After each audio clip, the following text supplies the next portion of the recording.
वृषोत्सर्ग का मतलब होता है वृष यानी सांड को उत्सर्ग, उत्सर्ग यानी उसको छोड़ देना।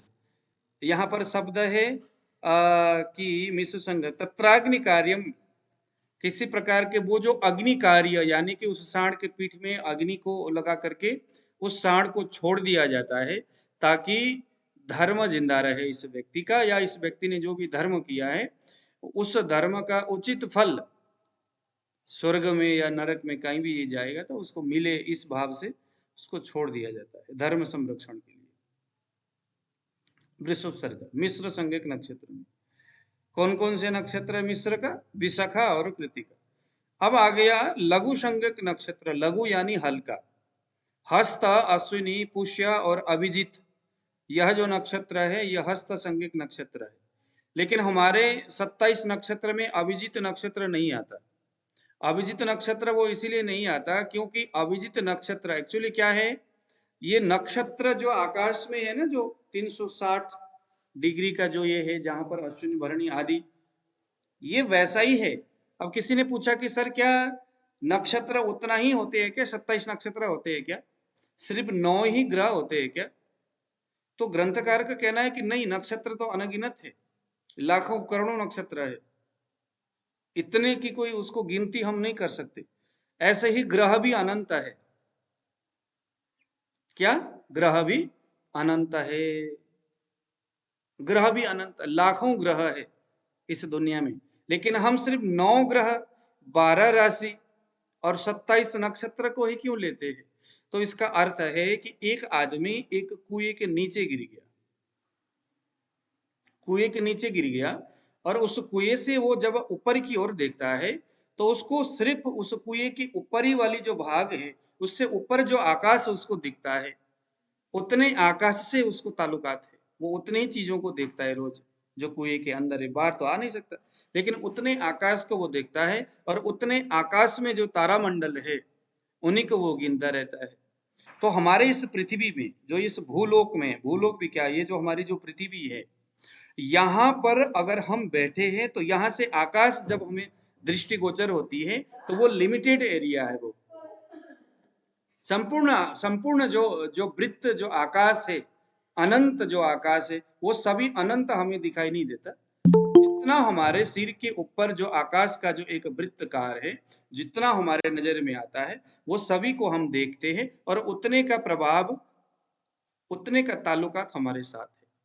तो वो आकाश जो वृत्त है, उस वृत्त में, वृत्त को हमने जो हमारे पूर्वाचार्यों ने जो कैलकुलेशन किया और वहां पर 27 भाग उसको किया 360 डिग्री में। 27 भाग करने के बाद वहां पर अश्विनी, भरणी, कृतिका, रोहिणी आदि ये 7 नक्षत्र को उन्होंने वहां देखा, अंदाज लगाया कि ये तो ऐसे स्थिर विषय है, मतलब पूर्व दिशा में एक अश्विनी नक्षत्र को देखा जो बिल्कुल भी अश्व यानी घोड़े के जैसा मुंह वाला था। तो उसको कहा ये अश्विनी है क्योंकि वो अश्व यानी घोड़े के जैसा मुंह वाला, दिखने पर वैसे आकृति वाला वो नक्षत्र। और रोज देखो, जब भी देखो तो वो नक्षत्र घोड़े जैसा मुंह वाला वो वहीं पर दिखाई देता, आज भी आप देखोगे तो दिखाई देगा। इसीलिए कह दिया भाई ये अश्विनी है। अश्विनी क्यों कहा? क्योंकि वो घोड़े जैसा दिखता है। मेष राशि में भी, मेष यानी बकरा, ये बकरा मेष राशि का नाम क्यों पड़ा? वो इसीलिए पड़ा क्योंकि जिस बिंदु में उन्होंने एक बिंदु को खींचा, पर इस हिस्से में जो ये बिंदु है बिल्कुल बकरे के समान उसके आकृति है दिखने पर। तो रोज रोज एक समान एक आकृति को देखते देखते उनको, क्योंकि अब हमारे बगल में जो है वही उसी चीज का हम कल्पना कर सकते। अविनाश जी को तो मैंने फेस टू फेस तो देखा नहीं सामने, लेकिन अविनाश जी जिस तरह से मैं यहाँ कैमरे में देख रहा हूँ तो इनके चेहरा मैंने पढ़ लिया है कि कैसा चेहरा है, लेकिन पता चला सामने जब आएंगे तो हो सकता है कि इनका शरीर का हिसाब किताब कुछ और ही भी हो। लेकिन हालांकि ये तो फेस टू फेस ही हो रहा है। कहने का मतलब मैंने अपने यहाँ बैठ करके आकाश के उस एक हिस्से को, पूर्व क्षितिज को देखा, और वो तो बिल्कुल बकरी के मुंह जैसा है, तो मैंने उसको मेष कह दिया। मेष यानी बकरा। तो यहाँ नक्षत्र के संदर्भ में भी कुछ ऐसा ही है। अभी हम बात कर रहे हैं लघु संज्ञक नक्षत्र, ठीक है। लघु संज्ञक नक्षत्र में आ गया हमारा हस्त, अश्विनी, पुष्य और अभिजीत। अभिजीत यानी कि अच्छा, मैं वहां पर बात कर रहा था कि वो जो अभिजीत नाम का जो नक्षत्र है, वो नक्षत्र हमारे इस वृत्त से अभिजीत का कुछ थोड़ा सा अंश इस वृत्त में स्पर्श करता है, अदरवाइज इस वृत्त से बाहर है। यानी हमारा जो आकाश चक्र है 360 डिग्री का, जो एक रेखा है, उस रेखा से दूर है, लेकिन उसका एक छोटा सा हिस्सा, अंश हमारे इस वृत्त को टच करता है। इसीलिए अभिजीत को यहाँ रखा गया है।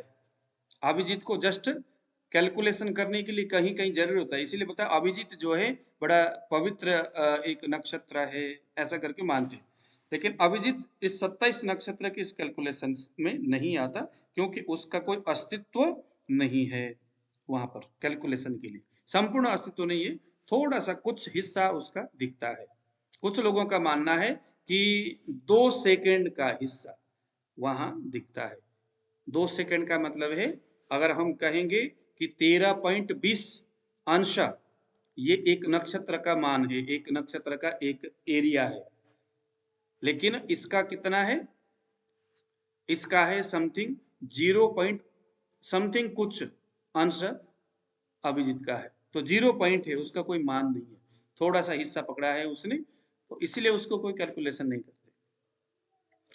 ठीक है, तो लघु संज्ञक देखिए जरा, लघु संज्ञक में यहाँ पर क्या बोलते हैं, लघु यानी मृदु। लघु संज्ञक लघु संज्ञक में आ गया हस्त, अश्विनी, पुष्य, अभिजीत और क्षिप्र।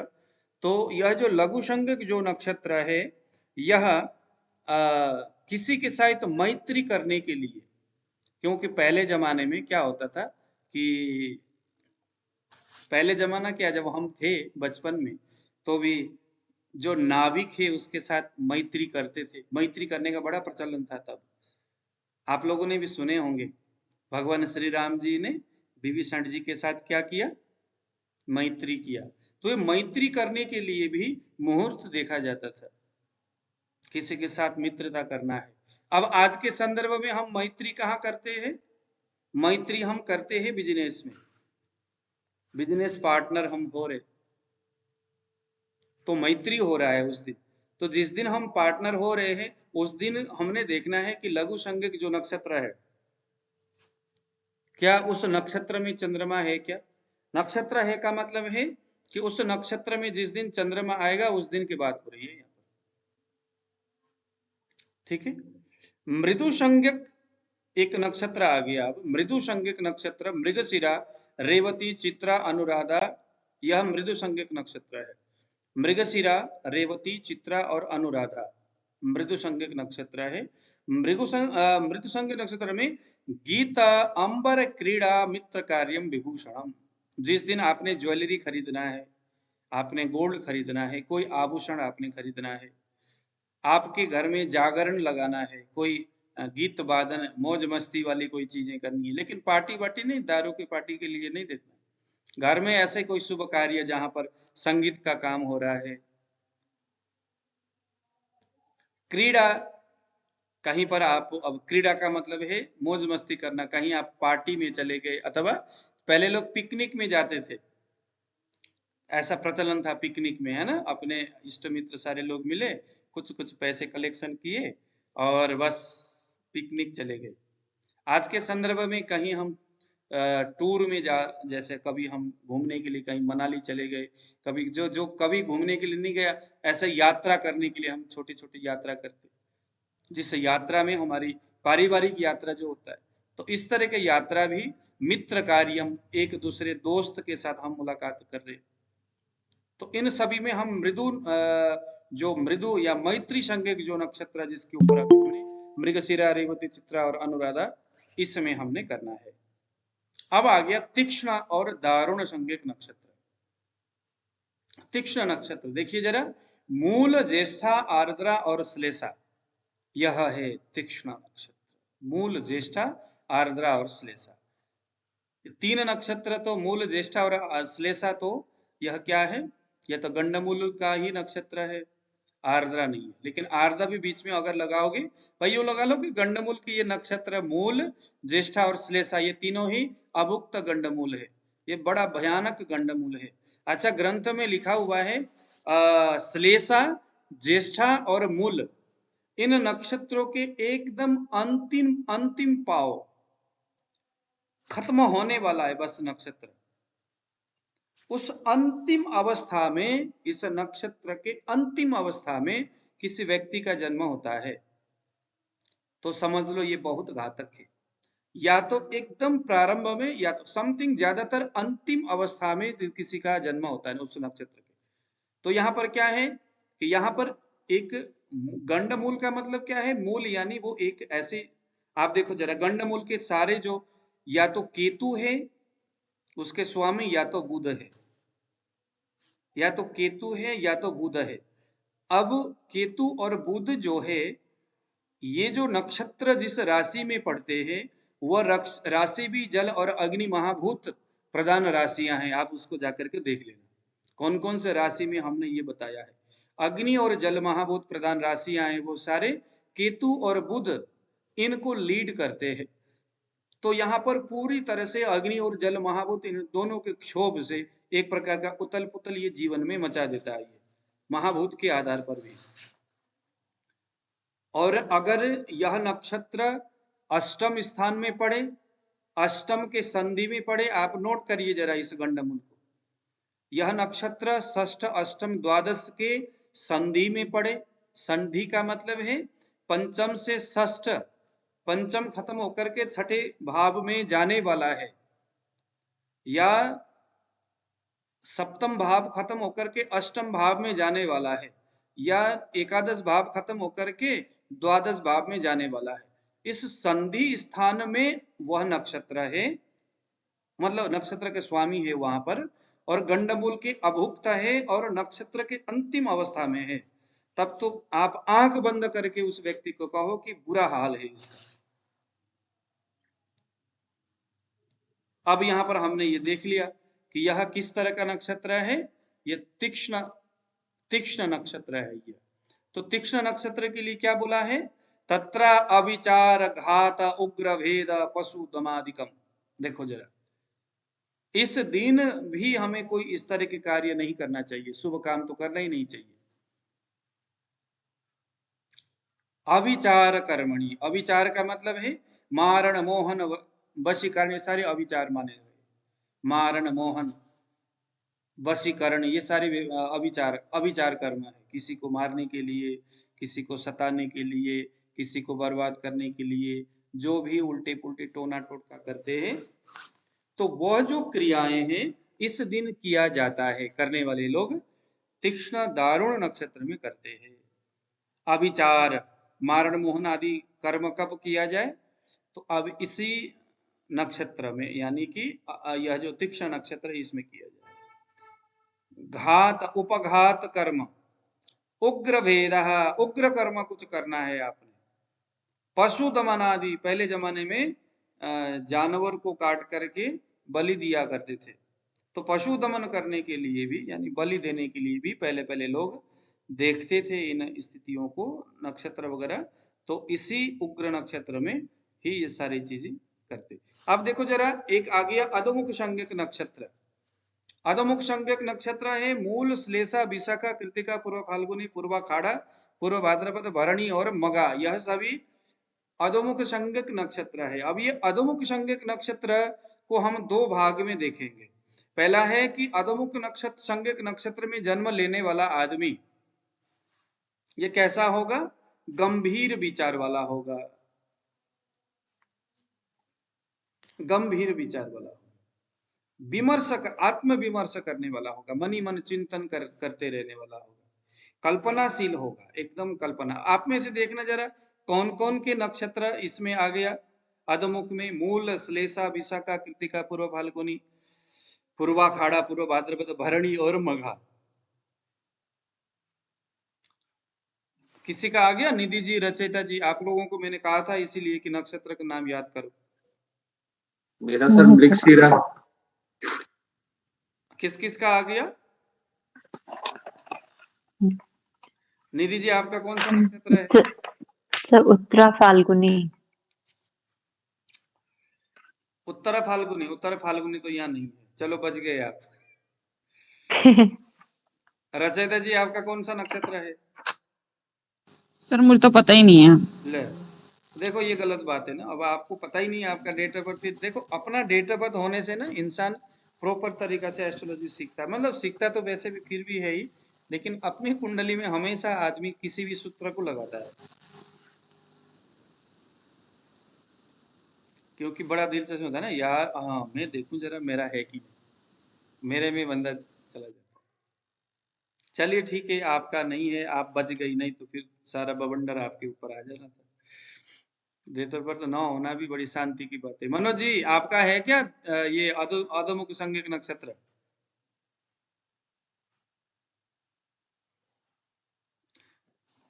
मनोज जी भाई अपना अपना नक्षत्र को थोड़ा सा ध्यान दीजिएगा। तो अधोमुख नक्षत्र में क्या होगा? काल्पनिक होगा, गुप्त विद्या को जानने वाला होगा।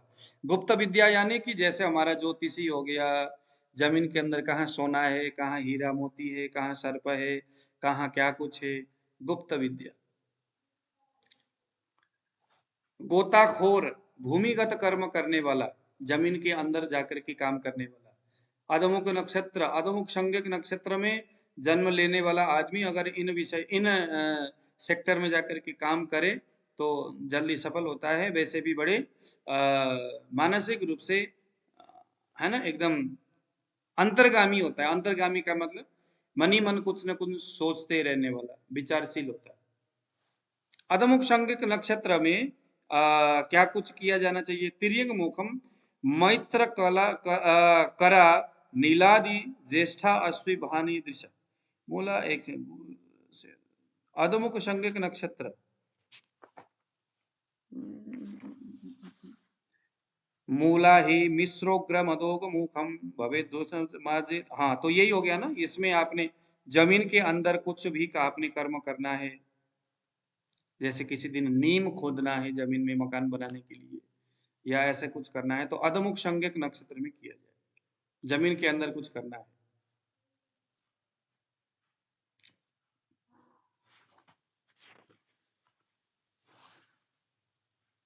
ऐसे ही एक दग्ध संज्ञक नक्षत्र होता है।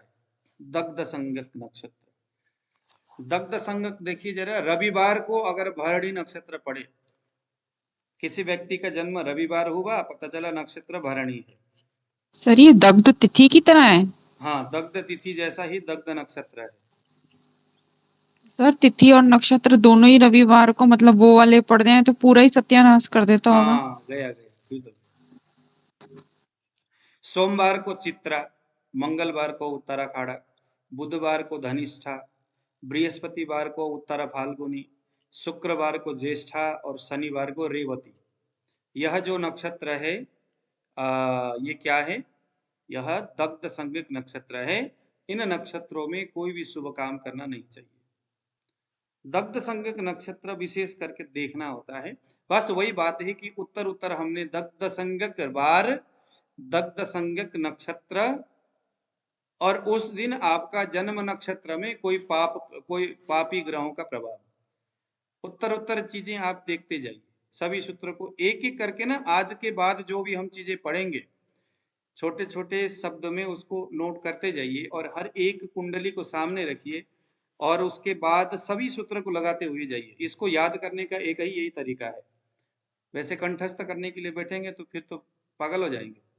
सबसे बढ़िया तरीका है, छोटा सा देखिए जरा, यहाँ पर मैंने ये डायरी, छोटा सा डायरी है और एक कुंडली लिया और डायरी के पहले नंबर पेज से शुरू करके डायरी को पलटते चलो, देखते चलो इनमें से कौन सा योग यहाँ दिख रहा है, ये है क्या, वो है क्या, वो है क्या, वो है क्या, करते जाइए, नोट करते जाइए, नोट कर। फाइनली पहले पहले तो हमें थोड़ा सा ज्यादा टाइम लगेगा, लेकिन धीरे धीरे धीरे जब उसको एकदम आदत बन जाएगा तो डायरी पूरा आपके दिमाग में छप जाएगा।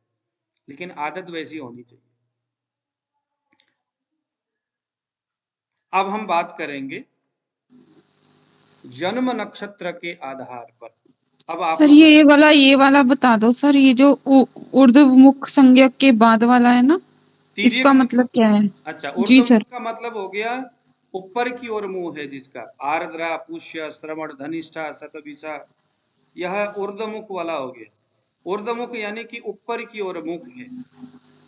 ऊपर की ओर मुख जिसका, वह नक्षत्र ऊपर की ओर मुंह है,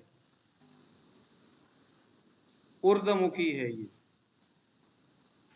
पहले पहले के जमाने में लोग कहा करते थे ब्रह्म चिंतन करने के लिए आप जा रहे हो, सन्यास बनने के लिए आप जा रहे हो, साधु बनने के लिए आप जा रहे हो, गृहस्थ आश्रम को त्याग रहे हो आप, या कुछ लोग कहते हैं कि यज्ञोपवीत संस्कार आपने करना है, क्योंकि यज्ञोपवीत संस्कार भी वैसा ही क्रियाएं हैं।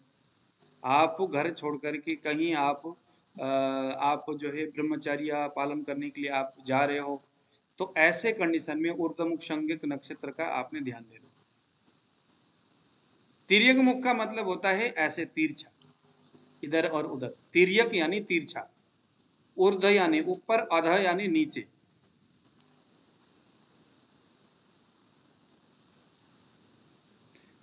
एक आ गया मास शून्य संज्ञक, यह भी वही सिंपल सी बात है। चैत्र महीने में रोहिणी नक्षत्र पड़ता है, चैत्र महीना है, रोहिणी नक्षत्र है, तो जिस दिन रोहिणी नक्षत्र पड़ता है चैत्र महीने में, वह मास शून्य दिन है। उस दिन भी कोई ऐसा शुभ कार्य नहीं करना चाहिए। तो जब हम कोई मुहूर्त निकालते हैं तो इस चीज को इग्नोर कर लेते हैं। तो जैसे कि आपके सामने कोई मुहूर्त निकालने के लिए आया, आपके सामने आप क्लिनिक में बैठे हो एज अ प्रैक्टिशनर आयुर्वेदिक चिकित्सक के रूप में, और आपके पास एक पंचकर्म सेंटर है या कोई ऐसा चीज है आपके पास, आपने किसी पेशेंट को एडमिट करना है, तो मास शून्य नक्षत्र में नहीं करना। दिन त्योहार सब कुछ देख लिया कोई पूजा करने के लिए, मास शून्य नक्षत्र को हमने इग्नोर नहीं करना।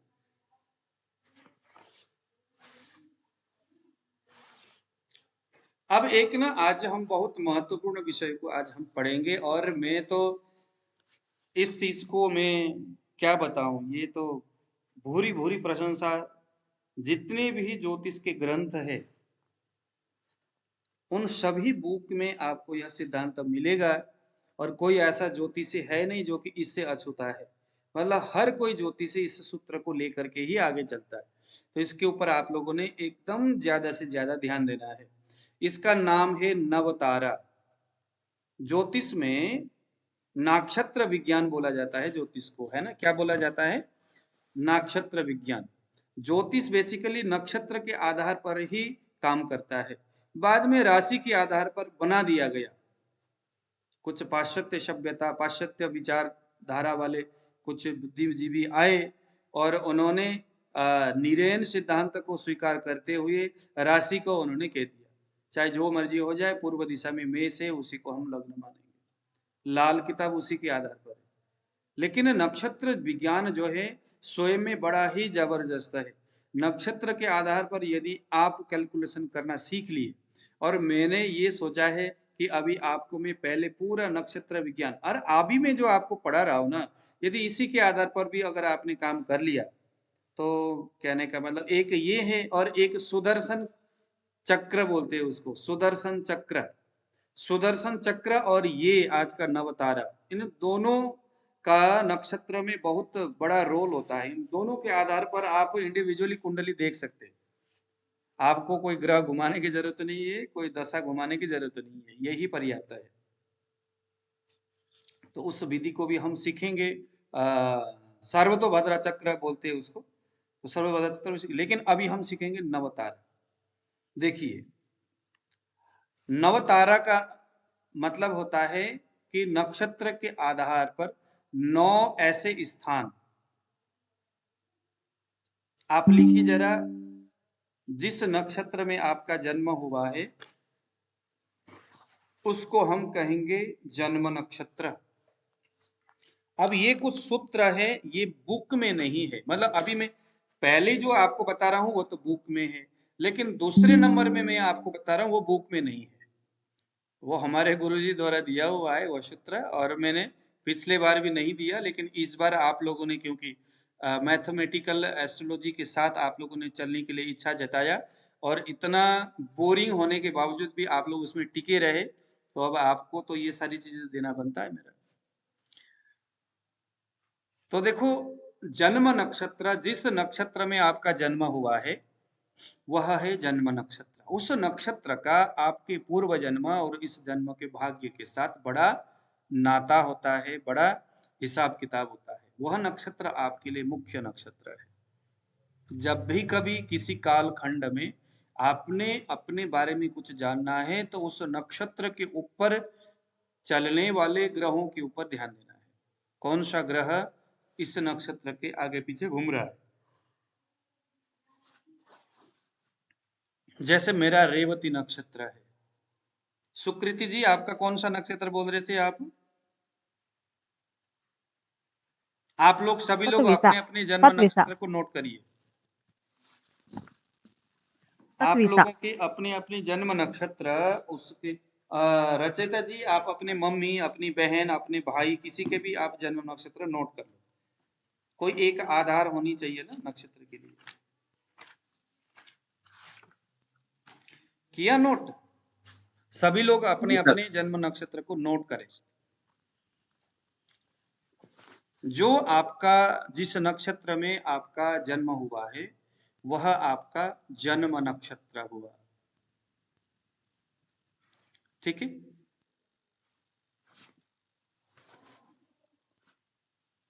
जन्म नक्षत्र वह हो गया। उस जन्म नक्षत्र से जो 10वां नक्षत्र है, जन्म नक्षत्र से काउंट करिए आगे 10वां नक्षत्र। जैसे अगर मेरा रेवती नक्षत्र है तो रेवती, अश्विनी, भरणी, रेवती से गिनना है, अश्विनी से नहीं गिनना। गिनिए, आप लोग अपने अपने नक्षत्र को गिनिए और 10वें नंबर में जब उंगली पहुंच जाए तो वहां ठहर जाओ। जैसे मेरा रेवती, अश्विनी, भरणी, कृतिका, रोहिणी, मृगशिरा, आर्द्रा, पुनर्वसु, पुष्य, श्लेषा, ये 10वां नक्षत्र मेरा श्लेषा नक्षत्र हो गया। आप लोग गिनिए, अपने अपने नक्षत्र को गिनिए, कौन सा नक्षत्र आता है 10वां। वह 10वां नक्षत्र को कर्म नक्षत्र कहेंगे,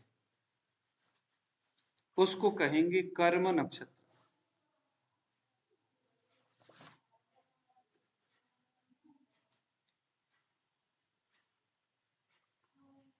आप लोग, अविनाश जी आपने गिना कौन सा जी सर। नक्षत्र आपका कर्म नक्षत्र आ रहा है?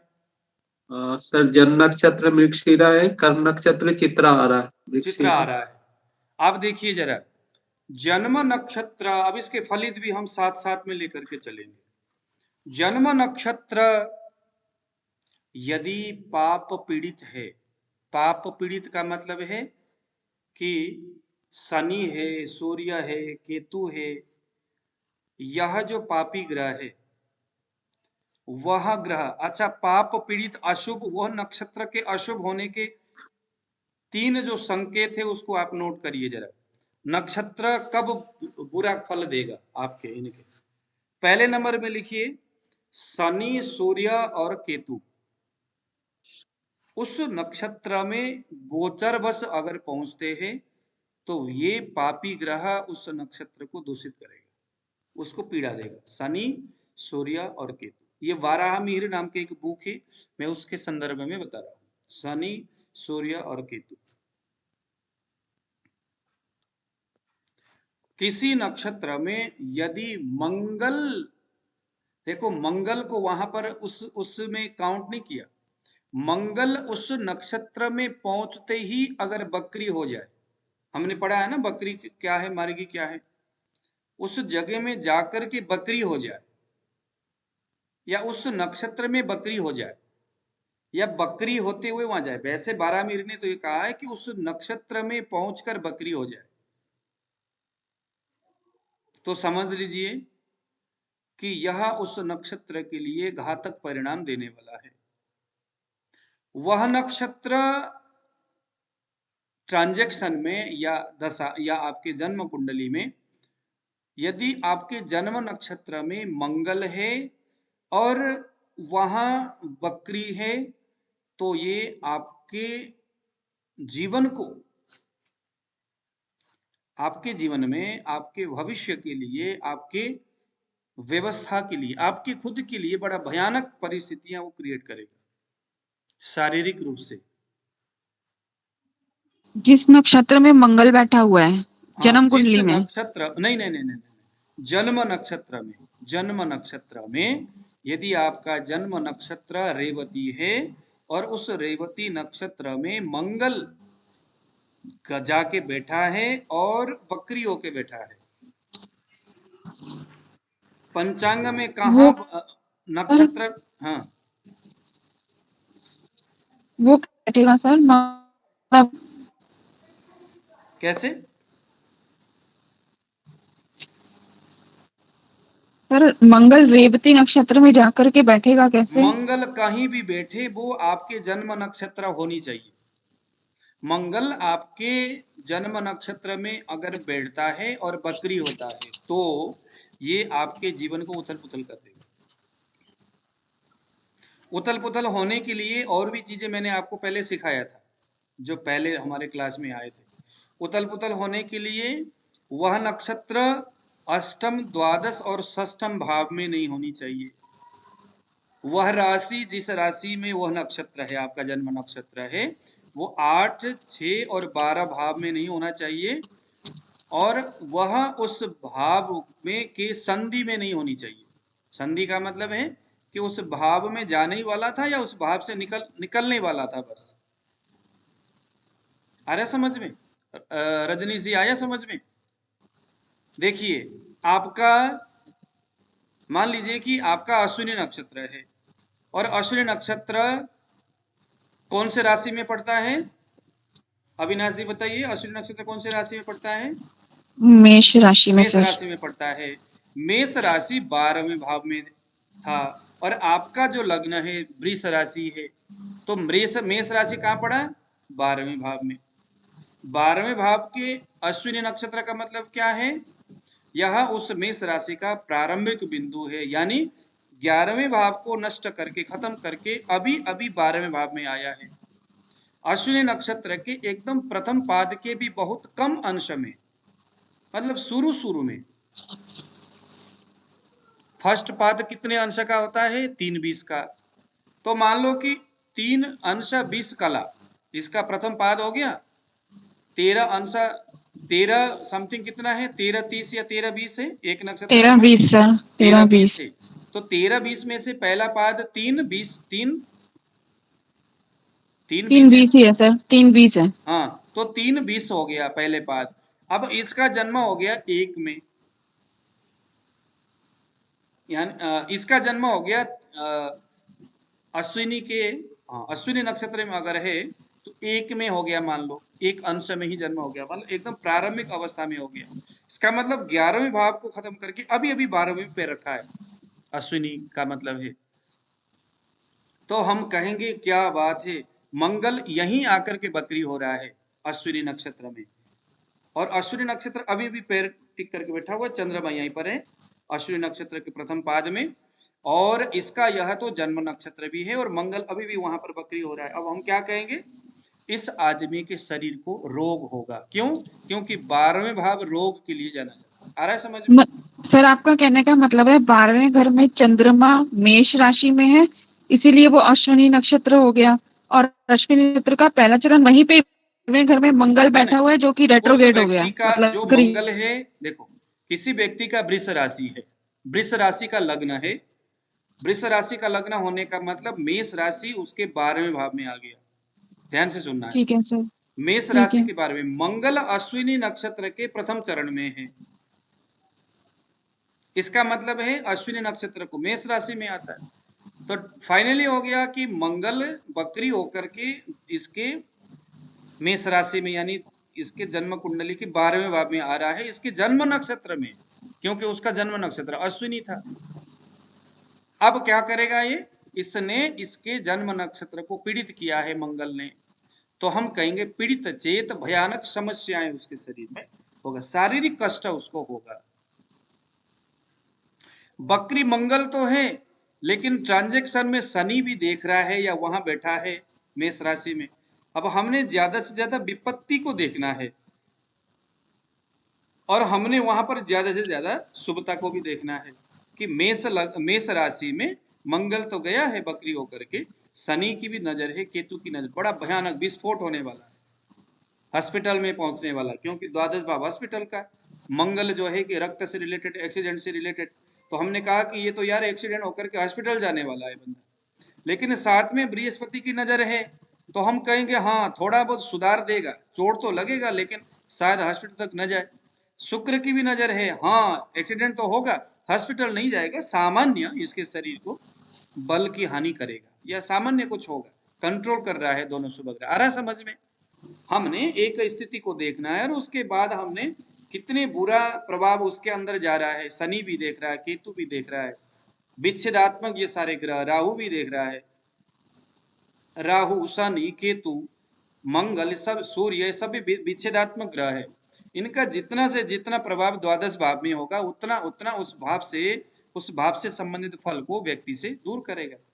हालांकि ये चीज हमने बाद में पढ़ना ही है, अभी हम जस्ट इतना समझेंगे नक्षत्र के आधार पर। जन्म नक्षत्र में अगर मंगल बकरी होकर के बैठता है तो उस व्यक्ति के शरीर के लिए हानि रहेगी।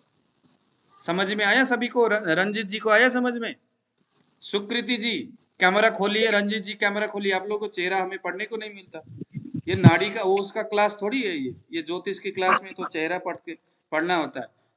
रंजीत जी आया समझ में? जी जी।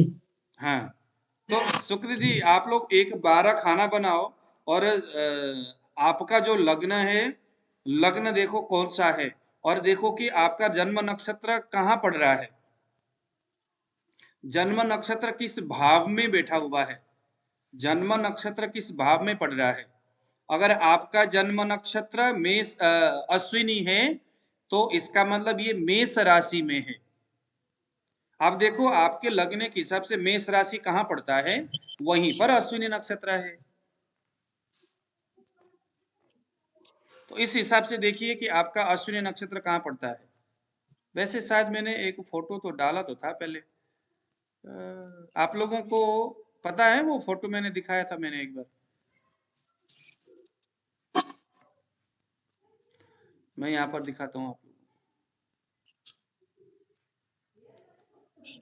क्योंकि ना कोई चीजें अब आप लोग पूछ तो नहीं रहे हो और कहीं जाकर के कोई गड़बड़ हो जाएगा, फिर बाद में कहोगे भैया ये तो समझ में नहीं आया, मेरे सिर के ऊपर से उड़ गया, ऐसे कहोगे। तो सिर के ऊपर नहीं उड़ना है। अभी आप इसको स्क्रीनशॉट करके ले लो, मैं आपको दिखा रहा हूँ, क्योंकि अगर हम जड़ से समझते हुए जाएंगे तो बाद में ना आप लोगों को अच्छा रहेगा, समझ में आएगा। आप लोगों को दिखाई दे रहा है ये? इसको आप लोग स्क्रीनशॉट ले लो अपने कॉपी में, अपने पेज में इसको आप बना लो। देखो अगर किसी का अश्विनी नक्षत्र है, इसका मालिक है केतु। अश्विनी नक्षत्र में अगर किसी का जन्म होता है, इसका मतलब है कि वो मेष राशि में वो चिपका हुआ है, बस उसका मालिक है मंगल। अब ये अगर आपका जन्म नक्षत्र, आप लोग देख रहे हैं इसको स्क्रीन शेयर जो मैंने किया है? जी सर। जी सर।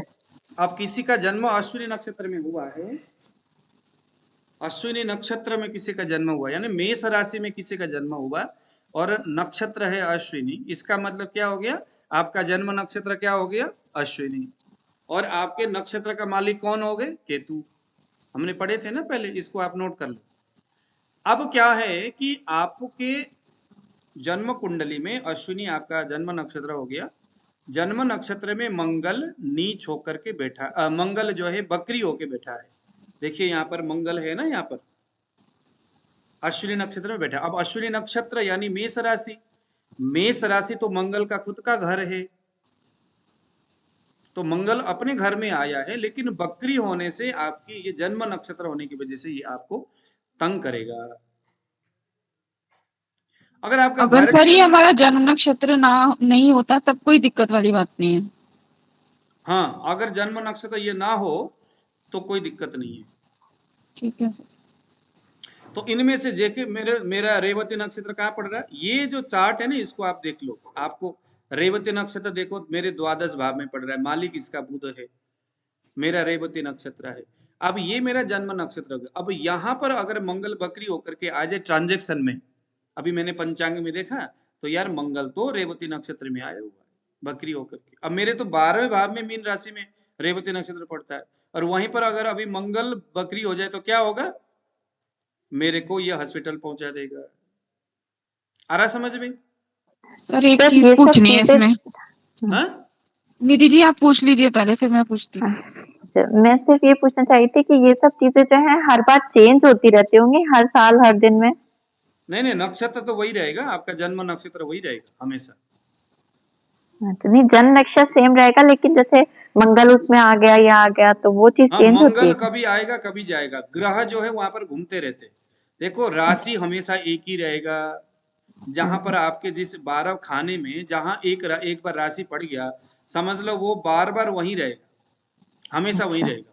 वो राशि चेंज नहीं होता, नक्षत्र चेंज नहीं होता, चेंज होता है ग्रह। हम्म, उन तो मैं सारे पूछ 12। लूँ? हाँ हाँ पूछो। सर जैसे आपका रेवती नक्षत्र, अभी आप कह रहे थे जैसे 12वें घर में रेवती नक्षत्र रेवती नक्षत्र, आपका रेवती नक्षत्र है। अब 12वें घर में अगर आप जब पैदा हुए थे, तो आपकी जब लग्न कुंडली बनी, तभी वहां पर अगर मंगल होता और वो वक्री मंगल हाँ, होता, मतलब अब देखो मेरे, तब। हाँ अगर मेरा मेष लग्न होता तब की बात है कि रेवती नक्षत्र 12 में आ गया। अब हाँ मेरा जी तो सर। तुला लग्न है, तुला लग्न होने से रेवती कहाँ आ गया, यहाँ आ गया सप्तम में। हाँ जी सर। तो चलो मान सप्तम, लो सर, सप्तम में मान लो सर, आप जब पैदा हुए थे, आपका लग्न चक्र जब बना, तो सप्तम घर के अंदर नहीं नहीं, आपका सप्तम में नहीं मंगल। आया, 7 8 9 10 11 12 छठे में आ गया, छठे चलो में आ सर छठे में, सर छठे के अंदर मान लो मंगल रेट्रोगेट बैठा होता खुद वहां पे, गया। हाँ तो आजीवन क्या कहते हैं ऐसे बंदे को, छठे घर का बैड इफेक्ट पड़ता रहेगा आजीवन। हाँ, आजीवन पढ़ता रहेगा, आजीवन पढ़ता रहेगा, आजीवन पढ़ता रहेगा। क्योंकि उसके जन्म नक्षत्र में रेट्रोगेट होकर के मंगल बैठा हुआ, लेकिन ट्रांजैक्शन में वो आगे जाएगा किसी अच्छे एंगल में जाकर के, एक अलग एंगल से वो उस 6th हाउस को देख भी रहा होगा, तो वो थोड़ा सा कभी अच्छा होगा, कभी वो जिस तरह के एंगल में जाकर के बैठेगा वैसे बेनिफिट देगा। और जैसे सर अगर अभी जैसे हम 12वें घर की बात कर रहे थे, 12वें घर के अंदर कोई बच्चा पैदा हुआ है, उसके लग्न कुंडली के अंदर मंगल रेट्रोगेट उसके जन्म नक्षत्र में बैठा हुआ है, तो पैदा होने से ही उसको बच्चे को हॉस्पिटलाइज करवा देगा? वो कंडीशन और भी चीजें हमने देखना है, इसीलिए मैं बार बार बता नहीं रहा हूँ। हाँ वैसे सर इसलिए मैं पूछ रही हूँ कि मतलब एक तरीके से ये मीनिंग निकलता है हाँ, लग्न निकलता है, हाँ चक्र बस का। अगर जन्म ठीक है सर। लग्न, उसके जन्म नक्षत्र में रेट्रोगेट अगर मंगल होता आता है, ट्रांजैक्शन में आए, या जन्म मतलब कि जन्म दिन के दिन वैसा हो जन्म कुंडली में, तो हमने यह समझना है कि रेट्रोगेट जो मंगल है उसके जीवन में कुछ उथल पुथल मचाएगा। अगर वो उसका जन्म नक्षत्र 6th हाउस में है तो उसको रोगी बनाएगा, 8th हाउस में है तो इमीडिएटली उसको कुछ एक्सीडेंट वगैरह देगा, 12th हाउस में है तो उसको कभी ना कभी हॉस्पिटलाइजेशन करते रहना पड़ेगा। ठीक है सर। आया समझ में जन्म नक्षत्र के बारे में? कुछ भयानक शारीरिक, मानसिक, व्यवहारिक, आर्थिक तंगी, क्योंकि जन्म नक्षत्र एक इंसान के लिए बड़ा महत्व भूमिका अदा करता है। इसीलिए हमेशा जन्मदिन के दिन पूजा किया जाता है, बर्थडे मनाया जाता है, तो बर्थडे में नक्षत्र की पूजा की जाती है, नक्षत्र के स्वामी। जैसे अगर मेरा रेवती है तो बुध, और बुध के स्वामी जो हो गए हमारे अपना भगवान विष्णु, लक्ष्मी माता, गणेश जी, ये सारे बुध को करते हैं। और अष्ट चिरंजीवी देवता, नक्षत्र के जो अधिपति देवता है अष्ट चिरंजीवी देवता है, तो जन्मदिन में हमेशा अष्ट चिरंजीवी जो है उनकी उपासना की जाती है। अब आ गया जो आपका जन्म नक्षत्र है, उससे काउंट करते हुए आप 10वें नक्षत्र में जाइए। जैसे मेरा रेवती है तो रेवती अश्विनी भरणी कृतिका रोहिणी मृगशिरा आर्द्रा पुनर्वसु श्लेषा, तो मेरा श्लेषा जो नक्षत्र है वह क्या हो गया, मेरा 10वां नक्षत्र हो गया। इस नक्षत्र को हम कर्म नक्षत्र बोलेंगे। कर्म नक्षत्र से हम व्यवसाय को देखेंगे। कर्म यानी आपका काम, आपके व्यवसाय, तो आपके जन्म नक्षत्र से 10वें नक्षत्र से हम उसको देखेंगे। अगर उस नक्षत्र में पापी ग्रह है, वहां पर उस नक्षत्र में रेट्रोगेट मंगल हो, शनि, सूर्य और केतु हो, तो ऐसे कंडीशन में उस आदमी को व्यवसाय में हानि और कई सारे रुकावटें, कई सारे दिक्कतें, कभी नौकरी छोड़ना पड़ रहा है, अच्छा भला नौकरी को छोड़ना पड़ रहा है। मैंने यहाँ पर एक आदमी 1.5 लाख रुपए महीने का उसका सैलरी था, बहुत अच्छा पोजीशन में। उसके दिमाग में पता नहीं क्या भूत सवार हो गया, उसको विदेश जाने की भूत सवार हो गई। मियाँ बीवी दोनों ने नौकरी छोड़ दिया। घर वाला 1.5 लाख रुपया, उसकी घरवाली जो है 40-50 हजार रुपये नौकरी छोड़ करके, अब उनका भी विदेश का अभी कुछ हुआ ही नहीं है। और आइल्स करना शुरू किया, पता नहीं क्या क्या किया। बाद में कोरोना शुरू हो गया और 4 साल तक लटकी पड़ी हुई। वो उधर नौकरी भी छूट गई, रिजाइन उन्होंने दिया था। और अभी ये दोनों जो है 20-20, 25-25 हजार रुपये की नौकरी कर रहे हैं। फिर मेरे पास आते, पंडित जी बताओ तो सही, मेरा विदेश यात्रा कब होगा? मैं कहा मूर्खों, विदेश यात्रा क्या करोगे? इतना अच्छा पैकेज तुम लोगों ने छोड़ दिया। तो समय दोबारा नहीं आता। कहने का मतलब उनके कुंडली में भी ऐसे ही स्थिति थी। जब इन्होंने नौकरी छोड़ा उस वक्त इनके खोपड़ी में ऐसी चीजें आ गई। ऐसी बातें भी सहसा नहीं आता, प्रारब्ध बस ही आता है। तो उनके कर्म क्षेत्र नक्षत्र, जन्म नक्षत्र के 10वें नक्षत्र में बड़ा भारी उथल पुथल हो रखा था उस समय। पापी ग्रहों के प्रभाव उस समय था। सर तो अगर प्रारब्ध दोष आता है तो उसको हम चेंज नहीं कर सकते ना, वो आएगा ही आएगा। कैसे? मतलब जैसे आप बोल रहे हैं कि अगर हमें प्रारब्ध है और उस समय हमारा मन फिर गया, अगर हमारे उसमें इस तरह का ग्रह है, तो हम उसको चेंज कर सकते हैं, रोक बहन जी सकते हैं एक क्या? चीज, निधि जी मैं एक चीज आपको ईमानदारी से बताता हूँ कि प्रारब्ध को चेंज जरूर किया जाता है सद्वृत्ता आदि क्रियाओं से। लेकिन ओके। मैंने देखा, क्योंकि हर इंसान अपने कहानी से सीखता है। और मैंने देखा कि मैं लगा लीजिए कि 2010 या 11 समथिंग, तब मुझे मेरे कुंडली में एक योग था इसी तरह का, कुछ एक्सीडेंट होने का। मैं अपने मिसेज को भी कह रहा था, मेरे जितने भी यार दोस्त थे उनको भी मैं कहता था कि यार ये योग आ रहा है, पता नहीं क्या करके जाएगा ये। और उसी वक्त हमारे नेपाल में मेरे ताऊ जी के लड़का का शादी तय हो गया। मुझे उन्होंने बुलाया, हम सारे परिवार के साथ चले गए। और मैं उसको देख भी रहा हूँ कि ये ऐसा हो रहा है। मैं नेपाल जा रहा हूँ, मैं डर डर के जा रहा हूँ गाड़ी में भी, तो यकीनन। और उसके बाद फिर मेरे घर वाले सारे मुझे कहते पागल हो गया ये, कुछ नहीं है, सब ज्योतिषी वोतिषी ऐसा। फिर मैं, अच्छा उसके बाद फिर मेरे उस लड़का के, मेरे जो ताऊती के लड़का, उसके शादी जब हुआ तो गाड़ी एक्सीडेंट हो गया। जमीन पे एकदम लुढ़क की मार के, 3 बार लुढ़की मार के 2-3 लोग मर गए उस गाड़ी में। मेरे यहाँ पर चोट लग गया, अच्छा। ऑपरेशन हो अरे। गया। इतना बड़ा चोटी था मेरा, इतना मोटा लंबा चौड़ा। वो चोटी यहाँ लगा हुआ और जो है डॉक्टर ने यहाँ के चोटी काट दिया। मैं तो था बेहोश। यहाँ पर चोट और चोटी यहाँ काट दिया। लगा उस समय मेरा काफी ज्यादा ग्रह, बचपन का मोटा सा चोटी, डॉक्टर ने उसको काट दिया। मैं कहा क्यों काटा? पता चला वो दूसरे उसका था वो बंदा। अब मैं कहा उससे क्या लड़ना, विराटनगर में हुआ था ऑपरेशन में। तो फिर अब मैं उसको देख रहा था, लेकिन चाह करके उस चीज को मैंने रोक नहीं सका कहूं, या रोक नहीं पाया कहूं, या क्या कहूं। वैसे तो कहा जाता है कि पूजा पाठ करो, ग्रह शांति करो, ये करो वो करो, लेकिन आजकल का जो हमारा पूजा की विधि है उस लेवल का नहीं है जैसे बताया जाता है। इसीलिए हमारे लिए सबसे बढ़िया तरीका यही है कि ऐसी स्थिति को देख करके हमने खुद को सावधानी बरतना है। अगर मैं वहां नहीं गया होता तो हम्म। होना तो होता, यही होता, लेकिन शायद उतना नहीं होता, किसी और रूप में होता। लेकिन यह ध्रुव सत्य है, मैं देख चुका हूँ अपने। और मैंने एक आदमी को यहाँ पर मैंने बताया था कि आप 22-23 दिन तक, क्योंकि अ, उनका जो एक वैनाशिक, अभी मैं आपको पढ़ा रहा हूँ, उस वैनाशिक नक्षत्र में उसका ट्रांजैक्शन में शनि था, शनि बकरी था। और पता नहीं ऐसे कुछ था, बहुत समय पहले की बात है। मैंने कहा था कि आप न जाओ कहीं पर भी, घूमने के लिए न जाओ एक्सीडेंट वगैरह होने के समय। वो आदमी चला गया शिमला में।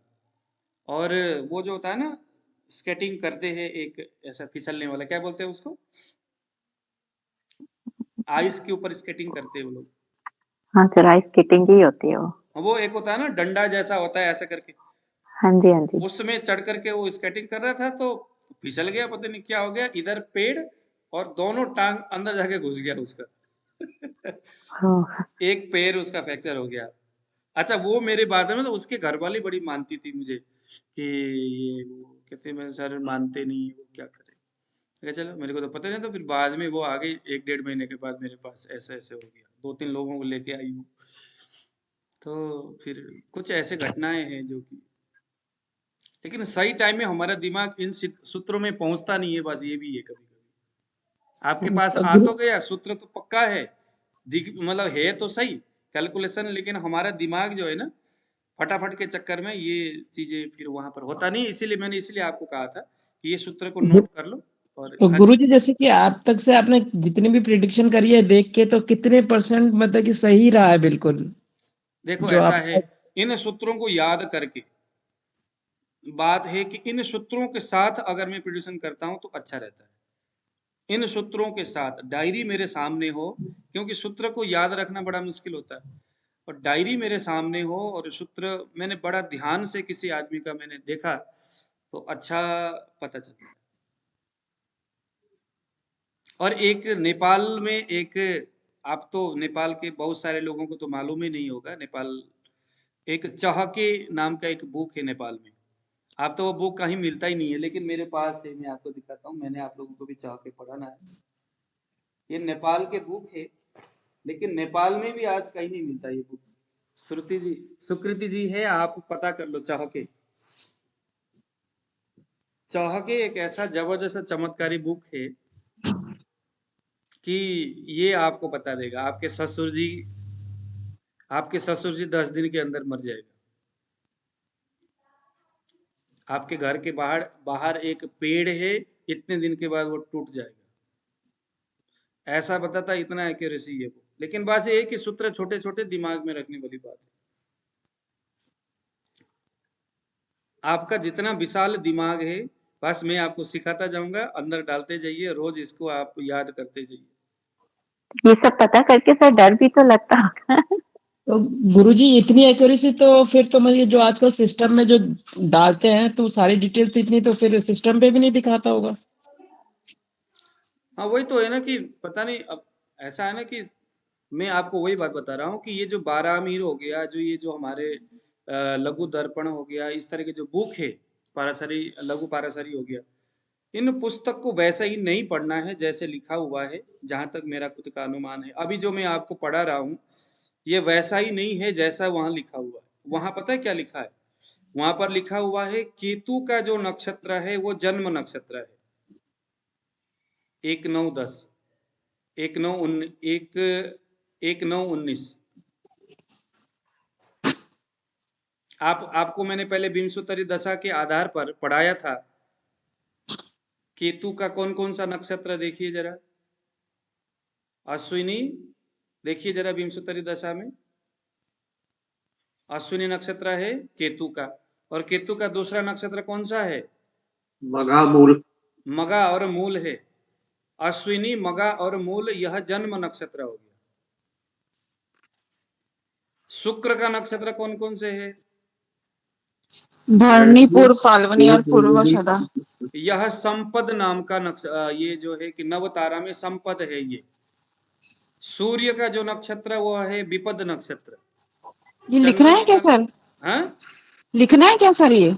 आप लिख लो। वैसे यह भी सूत्र है, जितने भी जो है ज्योतिष के बुक है वहां पर ये सारी चीजें है। ये नवतारा है, हालांकि इसको हम बाद में पढ़ेंगे, इसको आप मत लिखो, कोई बात नहीं, मैं जस्ट बता रहा हूँ। चंद्रमा का जो नक्षत्र है वो क्षेम नाम का ये तारा है, क्षेम तारा। मंगल का जो नक्षत्र है वो जो है वो प्रयारी नाम का जो है नवतारा में, प्रत्यारी बोलते हैं इसको, प्रत्यारी मंगल का। राहु का है साधक नाम का, जो नवतारा में से साधक नाम का जो तारा है वो राहु का नक्षत्र है।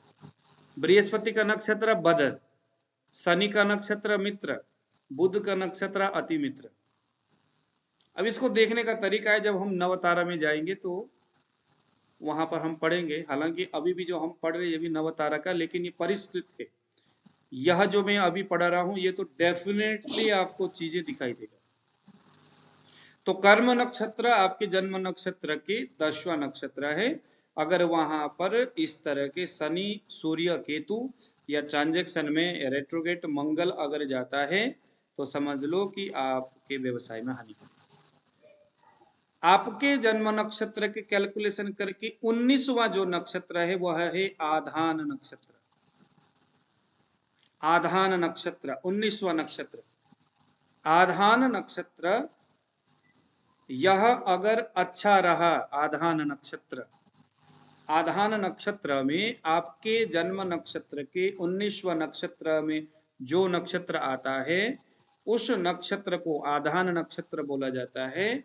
यदि वह नक्षत्र पाप पीड़ित है, यानी शनि, सूर्य, केतु इसके प्रभाव से प्रभावित है उस नक्षत्र, वह नक्षत्र, या वहां रेट्रोगेट मंगल है, उस नक्षत्र का जो मालिक है, यहां पर एक चीज और जोड़ दो, उस नक्षत्र का मालिक, चाहे वो जन्म नक्षत्र हो, चाहे वो कर्म नक्षत्र हो, चाहे वो आधान हो, नक्षत्र का मालिक, जैसे अश्विनी नक्षत्र, मालिक कौन है? मंगल, क्योंकि राशि है मेष, मालिक है मंगल। अब ये मंगल अगर दूषित नक्षत्र में जाके बैठा है, दूषित भाव में जाके बैठा है, बहुत गंदा है, नीच है, शत्रु राशि में है, तो प्लस पॉइंट हो गया। तो देखो आधान नक्षत्र यानी जन्म के 19वां नक्षत्र जो है उसके मालिक पाप पीड़ित है, उसके मालिक का जो राशि, उसका जो राशि है उस राशि में बहुत भयानक पापी ग्रह आके बैठे हुए हैं, नीच है वो जगह या अशुभ स्थान में है। उस नक्षत्र में ट्रांजैक्शन में पापी ग्रह है, रेट्रोगेट मंगल है, तो समझ लो इस आदमी को दुख कष्ट पाने के लिए विदेश जाना पड़ेगा, विदेश यात्रा, घर से बाहर रहना पड़ेगा। पत्नी अभी अभी शादी हुआ और दूसरे दिन बाहर जाना पड़ा, विदेश यात्रा दुखी होकर के जाएगा। आपने देखे होंगे रोते रोते बेचारे जाते हो, जाकर के वहां भैंस चराते, कुछ इस तरह के दुख भोगने के लिए जाना पड़ता है। तो आधान नक्षत्र अगर पीड़ित होगा तो प्रवास यात्रा होगा। अगर वो आधान नक्षत्र शुभ होगा, उसके मालिक जो है शुभ स्थान में है, शुभ ग्रहों के प्रभाव में है, वह नक्षत्र शुभ ग्रहों के प्रभाव में है, शुभ स्थान में है, इसका मतलब है उसको स्थानांतर होगा शुभ। वो जो चाहता था कि मैं अपने स्थान से बाहर जाऊं, विदेश यात्रा होगा सुख पाने के लिए, पैसे कमाने के लिए, प्रवास यात्रा। अगर पापी है तो स्थान हानि होगा। जो लोग कहते हैं ना कि सरकारी बैंक कर्मचारी आपके पास आएंगे, कहेंगे सर आप ये बताओ हमारा यहाँ से ये क्या बोलते हैं इसको, एक जगह से दूसरी जगह जाना, ट्रांसफर कर देते हैं सर। ट्रांसफर, हाँ, मैं कब होऊंगा सर, मैं तो जम्मू कश्मीर के एकदम बिहड़ जगह में हूँ, वहां से कब ट्रांसफर होगा मेरा, बताओ ना सर कुंडली देख के। बस अगर आधान नक्षत्र में एकदम पाप पीड़ित ग्रहों का प्रभाव है, वह राशि षष्ठ अष्टम द्वादश में है, तो उसको कह देना कि भैया आप तो बिहार में हो, यहाँ से महाबिहार में और पहुंचोगे। अगर वहां और अगर इनकी सर शांति करा लें तो फिर ठीक हो जाता है। शांति करने वाले के ऊपर डिपेंड करता है कि किसके ऊपर, किसके साथ करा रहे हो, किसके पास जाके। अच्छा हाँ 15-20 हजार रुपया तक दोगे, हमारे पास आओगे, वो अलग बात है। नहीं मतलब सर जन्म नक्षत्र के साथ साथ जो जन्म 10वां और 19वां है उस पर भी ध्यान देना चाहिए। हाँ हाँ वो ध्यान देना है ना, वही तो बता रहा हूँ मैं अभी, 19वां भी ध्यान देना है। अब आ गया जन्म नक्षत्र से 18वां नक्षत्र, ये सबसे घातक है। आप अपना कैलकुलेशन करिए, आपका जन्म नक्षत्र कौन सा है और उससे 18वां जन्म नक्षत्र कौन सा पड़ रहा है। 19वां भी नोट करिए, 10वां भी करिए और 18वां भी करिए। 18वां जो नक्षत्र है वो है सामुदायिक नक्षत्र बोलते हैं उसको। अत्यंत अनिष्टकारी नक्षत्र है ये।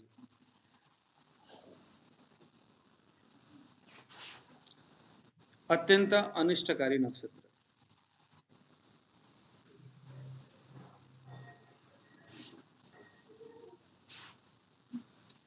सामुदायिक गुरुजी, नक्षत्र में, हाँ जी, जब हम कुंडली बनाते हैं तो क्या ये सारी कुंडली में सारा लिखा रहता है कि ये मतलब 18वां नक्षत्र हमारा ये वाला है, नहीं नहीं, वो 10वां लिखा नहीं नक्षत्र? रहता, आपको खुद ही कैलकुलेशन करना होगा। जन्म नक्षत्र लिखा हुआ होता है, वहां से उंगली से अश्विनी भरणी कृतिका आदि सारे नक्षत्र आपको याद होना चाहिए। अच्छा अच्छा।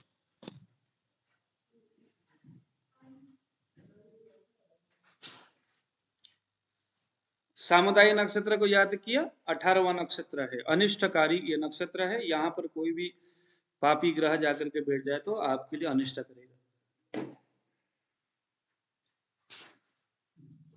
जैसे कभी कभी क्या होता है, सामुदायिक अनिष्ट का मतलब है, कभी कभी लोग मोटरसाइकिल क्या कहते हैं, गाड़ी में जा रहे थे, सारा गाड़ी एक्सीडेंट हो गया।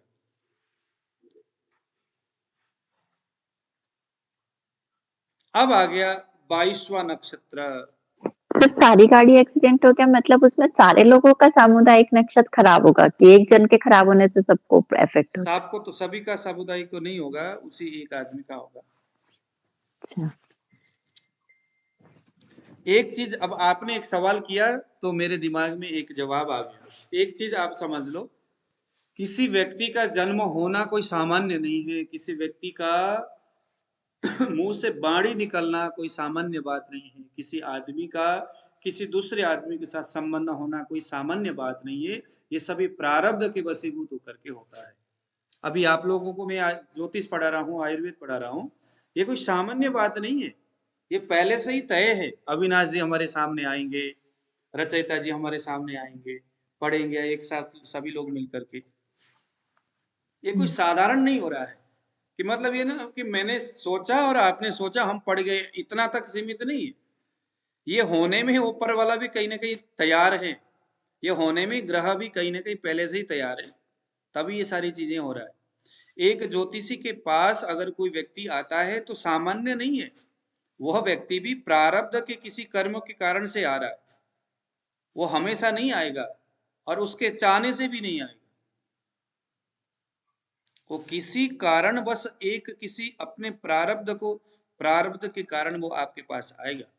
और जब वो आएगा तो वह योग, वह जो स्थिति है कुछ ऐसा होगा, अगर आप दैवत्व को स्वीकार करते हो, यानी कि अगर आप साधक हो, आप ज्योतिष, क्योंकि ज्योतिष एक साधना है, ज्योतिष से कुंडली देखना क्या है, एक साधना है। और साधना यानी कि आप साधक हो और ज्योतिष रूपी साधना को आप यत्न करते हो, और वो एक आया बंदा, और उसके आप जब कुंडली देख रहे हो और आपके मुंह से कुछ निकल रहा है, वो ब्रह्म वाक्य जनार्दन, वो आप जनार्दन स्वरूप हो, और आपके मुंह से जो निकल रहा है ब्रह्म स्वरूप शब्द निकल रहा है।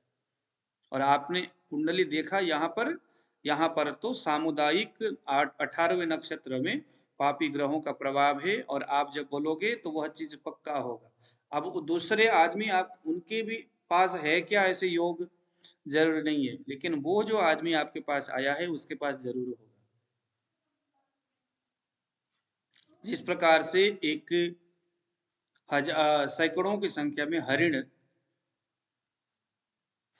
जंगल में दौड़ रहा था, और एक बगल में एक बब्बर शेर आया और उनमें से किसी एक को दबोचता है। किसको दबोचता है? जिसका जीवन लीला अब समाप्त होने वाला है। उस हजारों के भीड़ में से प्रभु उस जिसका जीवन लीला अभी समाप्त होने वाला है, वो उस जानवर के मुंह के सामने रख देगा, हाले भाई तो इसको निचोड़ ले।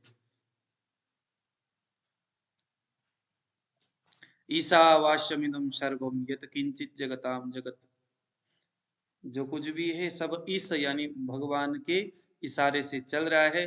बस हम समझते हैं हम अपने से चल रहे, हम अपने से चला रहे। मैं आपको नहीं पढ़ा रहा हूं, ऊपर वाला मेरे से जितना आपको देना है जबरदस्ती आपको देगा, आपको देगा जबरदस्ती।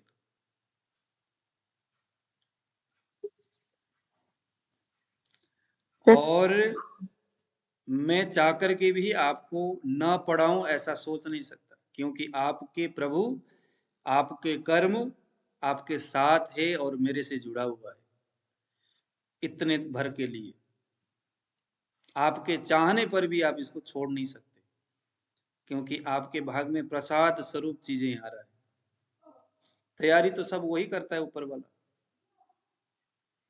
तैयारी वही करता है, वही कराता है। जब आप ज्योतिष के अच्छे योग्य बनोगे, क्योंकि ज्योतिष तो इतने तक सीमित तो है नहीं, ज्योतिष तो अथाह सागर है। उनमें से एक बूंद मैं आपको दे रहा हूं, जस्ट बूंद दे रहा हूं, मैं आपको पूरा सागर थोड़ी पिला रहा हूं। मेरे से जितना जो बूंद आपको मिलना है, ऊपर वाला ने जितना तय किया है उतना आप मेरे से लोगे, उससे ज्यादा नहीं। फिर दूसरे बूंद के लिए ऊपर वाला तय करेगा कि अब आप किसके पास जाओगे, तो तुरंत आपको एक दूसरा मेरे से योग्य गुरु मिल जाएगा। क्योंकि दुनिया में योग्यता जैसी कोई चीज नहीं है, दुनिया में योग्यता जैसी कोई नाम ही नहीं है। बस इतना है कि जैसे कहते हैं ना कि दुनिया में अच्छा व्यक्ति कौन है, तो सही तरीके से कहे तो अच्छा नाम का कोई चीज ही नहीं है। मेरे नजर में कौन अच्छा और कौन बुरा, जो मेरे लिए उपयोगी होगा वो अच्छा है, जो नहीं होगा वो अच्छा नहीं है। तो जिस दिन मेरे एक बूंद आपने ले लिया, उस दिन आप मुझे इग्नोर नहीं करोगे। ये प्रकृति का नियम है। ऊपर वाला आपको दूसरा ज्योतिष देने वाला दे देगा, उनके सामने आपको रख देगा। फिर आप वहां से लबालब लोगे, फिर आप मुझे भूल जाओगे, क्योंकि ये प्रारब्ध का खेल है, किसी के चाहने से थोड़ी होता है। हमने जिन गुरुओं से सीखा, सामान्य गुरुओं से, आज हम उनको याद नहीं करते अथवा करते हैं, वो हमें भूल गए होंगे। तो ये बात है। तो अभी हमने देखना है 22वां नक्षत्र, यह सबसे घातक है, वैनाशिक नक्षत्र। वैनाशिक यानी जो विनाश को करता है। सर यहां से 22 या 18वां? 22वां, 18वां तो सामुदायिक है, वो तो अनिष्टता को देने वाला है, वो तो चला गया। सामुदायिक रूप से जो अनिष्ट दे, 18वां नक्षत्र। अब आ गया 22वां नक्षत्र। कुछ लोग 23वां बोलते हैं, लेकिन ये 23वां नहीं है, 22वां नक्षत्र है। वैनाशिक नक्षत्र, शारीरिक पीड़ा और स्वजन से विरोध, स्वजन से, आपके अपने इष्ट लोगों से विरोध। जैसे ही आपके जन्म के 22वें नक्षत्र में कोई पापी ग्रह चला गया, बहुत सारे पापी ग्रहों से वो घिरा हुआ है वो नक्षत्र, और स्वयं वह नक्षत्र 6, 8, 12 में है, या स्वयं वह जो नक्षत्र है उसका मालिक भी कमजोर हो गया, पाप पीड़ित होकर के बैठा है, और वो नक्षत्र में भी, तो मतलब हर तरह से वो नक्षत्र पीड़ित हो गया है, तो समझ लो कि वह वक्त आपके लिए बहुत घातक है, विशेष करके स्वजन विरोधी। पत्नी के साथ झगड़ा होना, डिवोर्स होना, वो मायके रूठ के चली गई। आप अगर स्त्री हो तो पति के साथ झगड़ा होना, वो रूठ करके कहीं और चले गए। पति कहता है मैंने संन्यास लेना है, तेरे मुंह मुझे पसंद नहीं। पत्नी कहती है मुझे तेरे से बस अल्लाह तौबा करे, मैंने तेरे को देखना नहीं है। माँ बाप जो है झगड़ा करे, भाई बंधु, चाचा चाची, ताया ताई, ये सारे लोग चुगली करना शुरू करेंगे और इनको पता चल जाए। स्वजन विरोधी, मामी ऐसी, मामा वैसा, अपने पारिवारिक जो लोग हैं, चाचा चाची, ताया ताई, भाई इनसे लड़ने का समय है।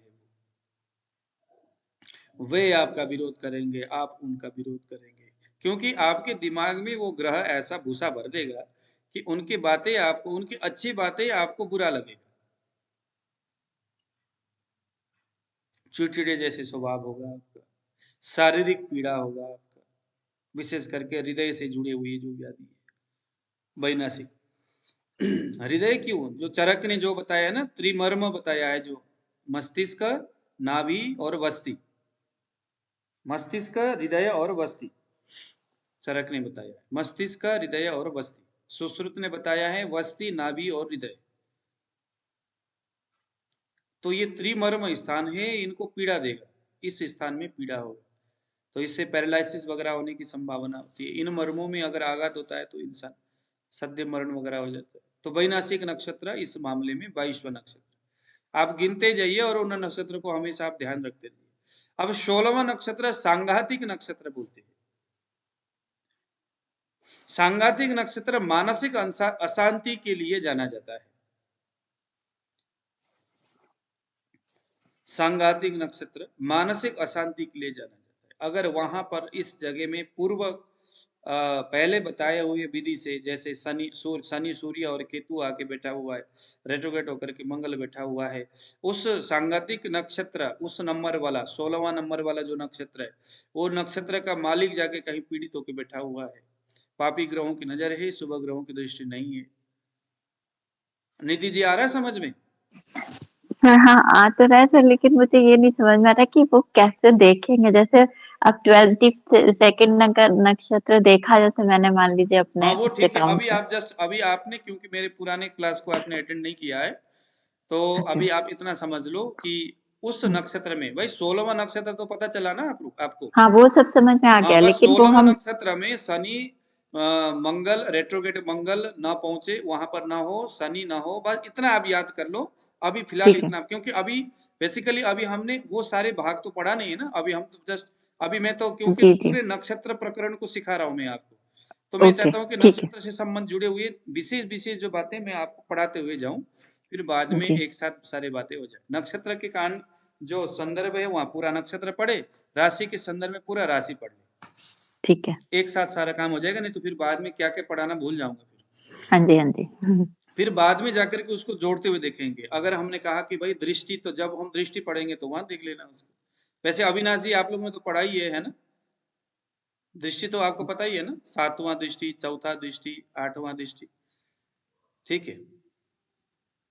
तो आज सांघातिक नक्षत्र 16वां नक्षत्र मानसिक अशांति, 25वां नक्षत्र अभी मानसिक पीड़ा, मानस संज्ञक बोलते हैं, मानस संज्ञक नक्षत्र 25वां नक्षत्र।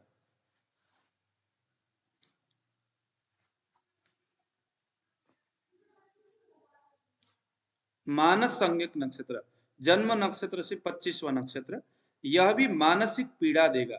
मानसिक शांति, मानसिक अशांति और मानसिक पीड़ा अलग चीज है। मनोवा स्रोतस की दुष्टि, जैसे हम चरक में पढ़ते हैं, मनोवा स्रोतस से क्या क्या हो रहा है? मनोवा स्रोतस से एंजाइटी हो रहा है, डिप्रेशन हो रहा है, घबराहट हो रही है, उससे पागलपन हो रहा है, उससे अपस्मार हो रहा है, ये सारे मनोवा स्रोतस की दृष्टि है। तो मानस संज्ञक जो 25वां नक्षत्र है, अगर वहां पर इस तरह की दुष्सिक की व्यवस्थाएं होंगी तो कुछ ऐसी स्थिति होंगी, ठीक है। तो आज हम यहीं तक पढ़ेंगे। कल हम नक्षत्र के कुछ दूसरे जो बिंदु है उसके ऊपर विचार करते हुए